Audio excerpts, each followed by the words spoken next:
What I'm going to share with you today is just some of the secrets that I've learned over my 9 years at HP at running overall all the innovation pipelines for all of HP. But also talk with you a little bit about where the future's going, where you within your industries can apply this, and how do you think about, how do you drive an innovation culture within your organization. Innovation is critical. The challenge though is that management recognizes that it's important. At a Harvard Business School study, they asked 500 CEOs 3 questions. The first question is how important is innovation to your business, to the future success of what it is you're trying to do? 92% said that it's absolutely critical to the business. Second question, how important is innovation to your share price, to your investors, to that market perception of you and your organization? 73% said that it was absolutely critical. Innovation is critical to the share price and the view of the marketplace. Third question, how ready is your teams and your processes to create innovation within your organization? 35%. So you know it's important to your business, you know it's important to your share price and how you're perceived in the marketplace, but people have this perception of it being just kind of this accidental thing that just happens. There's this fallacy of innovation. We think that it's just kind of this serendipity, that it's just, you're in the bathtub, you slip on a bar of soap, bang your head, eureka, you got the new great idea, right? Now I've been in the innovation space pretty much my entire career, and guess what? That has never happened to me, right? Innovation is a skill you can learn, it's a skill you can practice, it's a skill you can become proficient at, it's a skill you can teach your team and your organization to apply to everything they do. So there are 5 fundamental elements that you have to have if you're going to create an innovation culture, but more importantly, you yourselves owning the innovation agenda within your organization. First up is the innovation attitude. You must have an innovation attitude. It starts with you. You need to set the expectation that everybody in your organization needs to have an innovation attitude. Curiosity. Use questions. Challenge your team with questions that force them to go out and solve problems that they don't even know how to answer today. The process. Put a process in place. Don't follow the framework of FIRE, focus, ideation, ranking, and execution, just tells you the 4 elements you need to have in your process. Every organization should create a process that works for you. Don't think you can copy a process from company A, apply it to company B, and it's magically going to solve your problem. Experiment. Here's the other rule. Once you've put your innovation process in place, change it.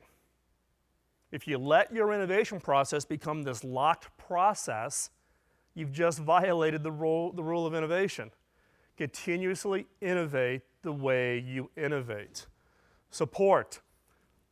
Innovation doesn't work very well without some form of sponsorship and support from the leaderships within both the company, but also within the industry. Organizations like COMPTEL providing that support that enables the innovation in this marketplace to even exist and be able to be accepted in the marketplace. And then resources. You don't need as much resources as you need. In fact, in my case, at my budget at HP, even though when I joined, HP was about $55 billion in revenue, we grew it to $120 billion in revenue, yet my budget through that entire time was flat, did not increase, and out of that budget, I carved out to create the Innovation Program Office, and that budget was flat. Yet that team was able to deliver between 3 and 4 fundamental new innovations each year. Innovation is about change.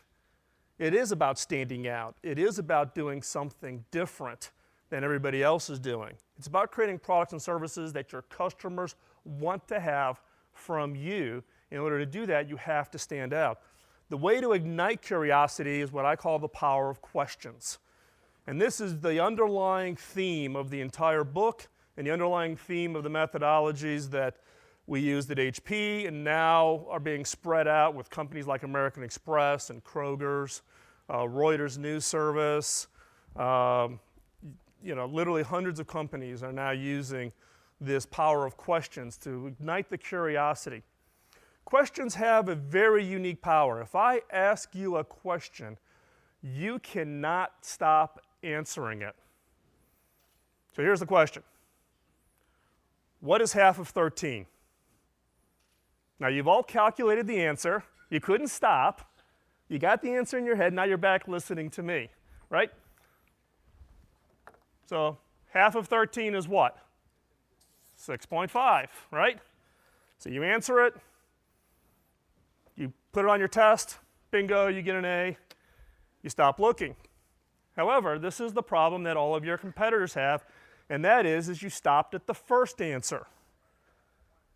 What are other answers for what is half of 13? If I write the word out, right, I can split it vertically as I've written it out. If I write 13 out, I can split it to 1 and 3.